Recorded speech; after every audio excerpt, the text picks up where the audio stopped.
This is Scott Harris, and this is the first of my videos documenting my comic collection for insurance purposes. It's tremendously boring sounding, but hopefully it won't be that tedious. We're going to start with Avengers 1 through 50, and you see here this is obviously my Avengers number 1. It's a CGC graded 3.0. The notes on it say Stan Lee written on interior cover in pen. Had that autographed in 1989 after I received this for my 16th birthday. Clearly not in a CGC case at that time. Here's my Avengers number 2. This is my second copy of Avengers 2. I had an earlier copy that was much more beat up. Replaced it with this. Unfortunately, this does have some extra staples in it for some reason, but otherwise it's a pretty nice copy. Avengers number 3. Received this, I got paid $20 for this back in 1989.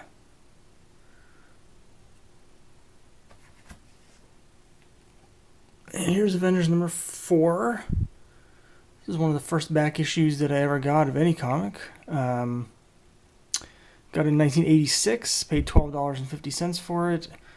I was a little upset because the spine was deteriorating, so being a clever 13-year-old with my father's help, I rubber cemented it to the spine, which still holds perfectly today, so I wouldn't recommend that on your own copy, but for just a stopgap measure, not too bad.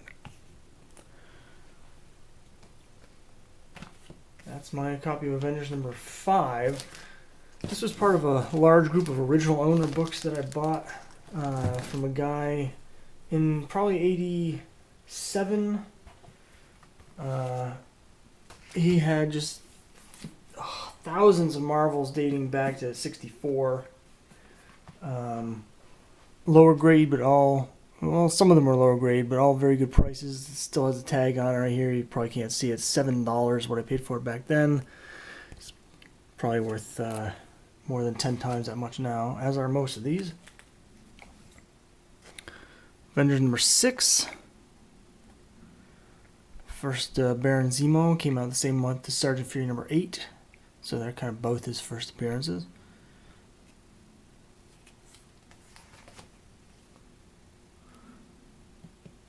Here's my Avengers number 7. This is a higher grade. It's probably a 6.5, maybe a 7 even. I received both this Avengers 7 and this even higher grade copy of Avengers 8, which is probably an 8.0, very fine minus. Received these in trade for a very fine Spider-Man 39 and a near mint minus Spider-Man 40. Traded those in about 1990. I had lower grade copies of both of those previously. And here's Avengers number 9. Nice solid low grade copy. Again, I only paid $10 for this one, but it's amazing what a quarter of a century will do for costs. Because pretty much all of these books would cost me about 10 times as much now as they did back in the late 80s.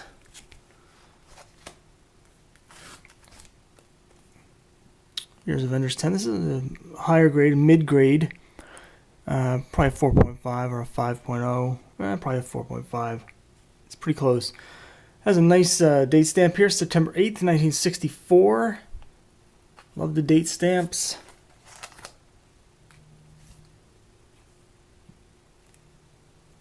Avengers 11, co-starring Spider-Man. Of course, it's not actually Spider-Man. It's a robot.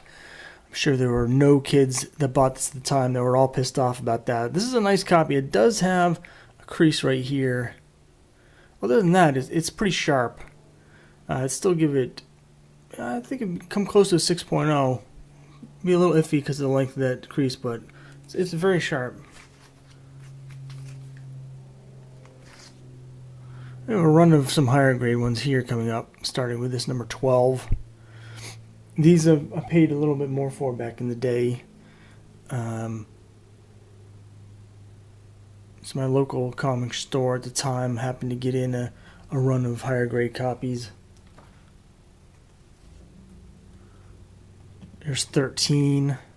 These are all in the 7 to 8 range. So they're all fine to very fine, up to very fine minus. Some really nice colors. This 14 has just brilliant eye-popping colors on it.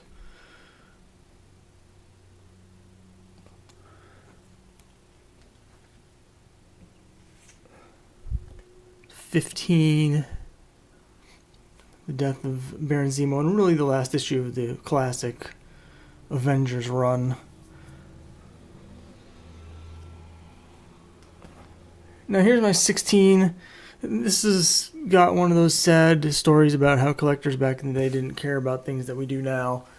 I bought this for $20. It's beautiful looking. However, right here there's some water damage and staining, which unfortunately you can see carries over quite a bit onto the back cover right there. There was an identical copy without the staining for $25 at the time, but of course I wanted to save that $5 so I could, buy a couple more cheap back issues. And now the difference in grade is because of the stain is, the other copy is probably worth 5 times as much as this. But other than the stain, it's just beautiful colors, flat, glossy. I can't complain about it, but I wish I had bought the other copy. And here's my 17. Very nice. It has a pop staple up here. Unfortunately, this was part of this was like the heart of my Avengers run. 1988. For Christmas, I got quite a bit of money to invest, and one of the investments that I decided to do was Avengers. I sent away to a shop and bought Avengers 17 through 56 and 141 to 180. Got them all in a giant box all at once. Whoops, I skipped a few there. Sorry, that's a little tease of what's to come. So here's my number 18. And almost all of these are from that run. They were missing a couple issues that they weren't able to fill for me. But for the most part, 17 through 56, I got all at once when I was a kid in one big lot. Here's a nice copy of number 20 with the Wally Wood inks.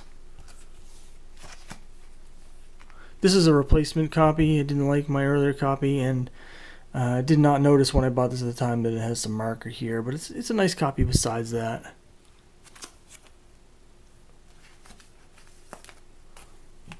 '22.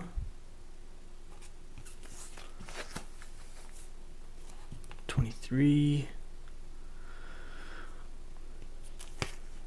Again, this is mainly just for insurance purposes, to prove that I actually own these books, so if something ever happens, the insurance company will know that I'm not full of crap.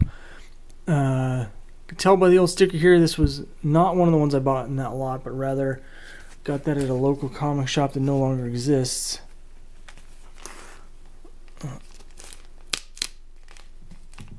Here's a nice copy of 25 with the classic Dr. Doom cover. Kind of a weird layout on that. Left plenty of room for a giant blurb. 26. Here's another fill-in that the lot that I got was missing. Paid $1.50 for this at AOK Cards and Comics. No longer exists. Has a subscription crease down the middle.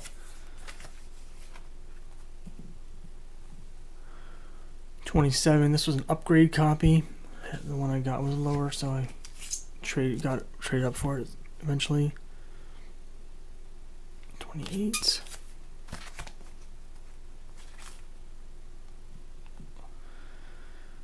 And starting with a 28, you'll notice Goliath is on every one of these covers. I have a suspicion that Stan Lee wasn't happy with the visuals for the characters that were in the book at the time, which was the Kooky Quartet. So they decided to add a giant wearing a bright yellow costume to the covers. I think they thought that would pop. And it does pop a little bit, mainly because this same era they started using some really gross gray backgrounds and just muted tones Don't like the printing quality of these issues at all. My copies are all nice mid-grade copies. But like this is just like, it's blah. I think the inking on the Don Heck art does not help that. It's really sketchy at this point. So there's no like deep blacks or anything. All you get is stuff like this over and over again with these grays and other tones of gray and then a different tone of gray and then this blah green. It's just ugly. But again, every single cover has Goliath as big as possible wearing his big blue and yellow costume because they wanted to try and sell books. Here's one where they actually gave a nice red background. I happen to have a nice looking copy of it too. So it really pops. Not my favorite era, mainly because of these covers are just so boring with the gray.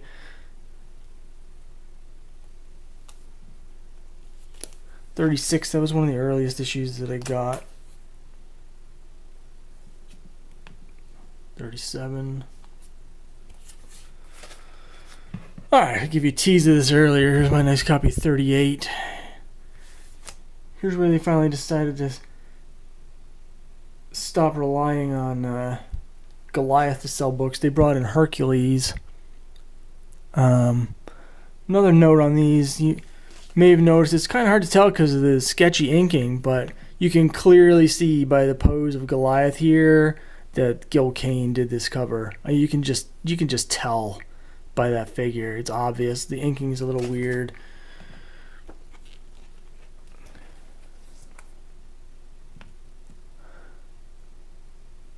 Yeah, the Matt Dinger's Triumph of Terror featuring such horrible and frightening supervillains as Thunderboot. Nice Submariner cover. Still don't really like this era art-wise. The stories are okay, but also Roy Thomas just took over the book with number 35. He was still learning, and he had a tendency to just pack every damn panel with as much dialogue as possible. So these are really slow reads. It'd be a while before he really started to let the stories breathe on their own.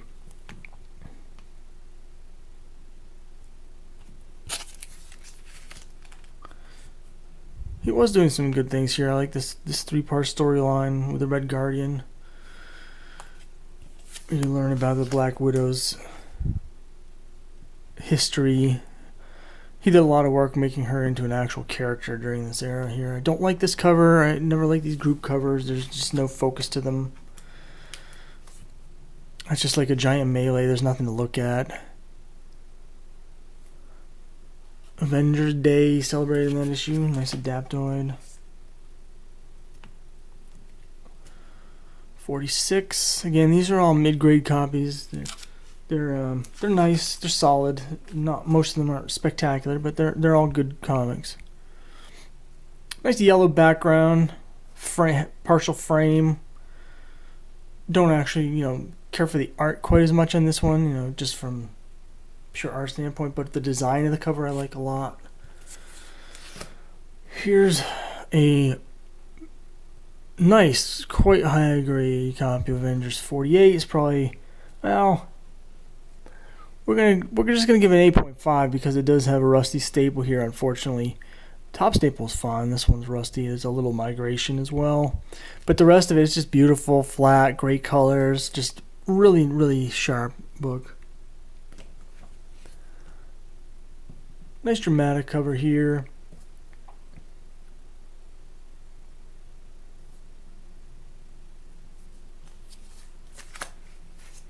And then here's number 50.